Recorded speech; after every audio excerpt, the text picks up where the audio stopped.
السلام علیکم ورحمۃ اللہ وبرکاتہ۔ کیا آپ جانتے ہیں اللہ تعالیٰ نے انسان کو کس طرح کی مٹی سے پیدا کیا؟ اللہ تعالیٰ نے جب حضرت آدم علیہ السلام کو پیدا کرنا چاہا تو حضرت جبرائیل علیہ السلام کو حکم دیا کہ زمین سے ہر رنگ کی مٹی، سفید، سرخ، سیاہ، نرم اور سخت، ہر طرح کی مٹی لے کر آؤ۔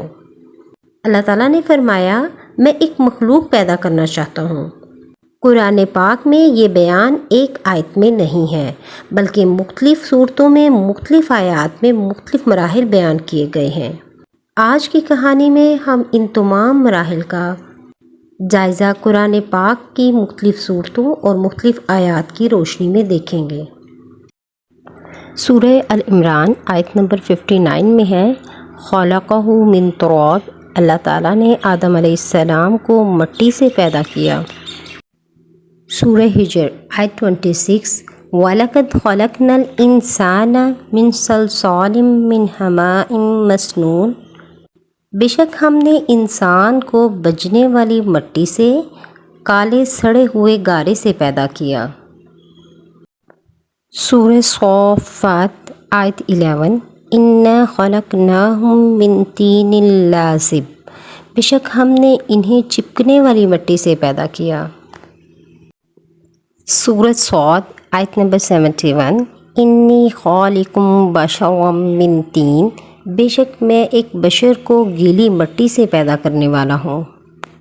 سورہ رحمان آیت 14، خلق الانسان من صلصال کالفخار، بے شک اللہ تعالیٰ نے انسان کو ٹھیکرے کی طرح کھنکھناتی ہوئی مٹی سے پیدا کیا، جیسے سوکھی ہوئی خشک مٹی سے۔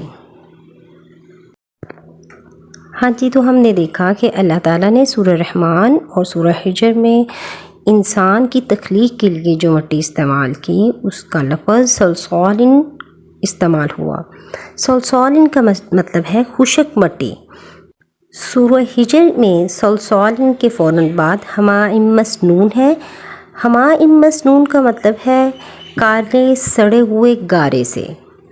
سورہ رحمان میں ہے صلصال کالفخار، یعنی کہ انسان کو ٹھیکرے کی طرح کھنکھناتی ہوئی بجنے والی مٹی سے پیدا کیا۔ انسان کی تخلیق مٹی سے ہی ہے، چاہے وہ گیلی مٹی ہے، چاہے وہ خشک مٹی ہے، اور چاہے وہ گارے کی طرح بدلی ہوئی کالی سیاہ مٹی ہے۔ اس طرح ہمیں پتہ چلتا ہے کہ مٹی کی مختلف صورتوں، حالتوں کو استعمال کر کے انسان کی تخلیق ہوئی۔ تراب مٹی، طین گیلی مٹی، طین لازب چپکنے والی مٹی، حماء مسنون بدلی ہوئی سیاہ مٹی، صلصال کالفخار خشک کھنکھناتی ہوئی مٹی۔ اس کہانی سے ہمیں یہی پتہ چلتا ہے کہ انسان کی اصل مٹی ہی ہے، اس لیے ہمیں ہمیشہ عاجزی اور انکساری اختیار کرنی چاہیے۔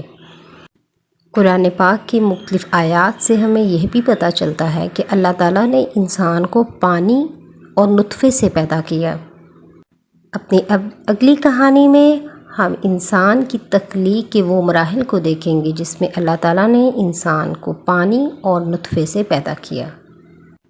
اگر آپ بھی انسان کی تخلیق کے مختلف مراحل کو قرآن کی روشنی سے دیکھنا چاہتے ہیں تو چینل کو فالو کریں۔ Thank you for watching. Keep watching the channel. جزاکم اللہ خیرہ۔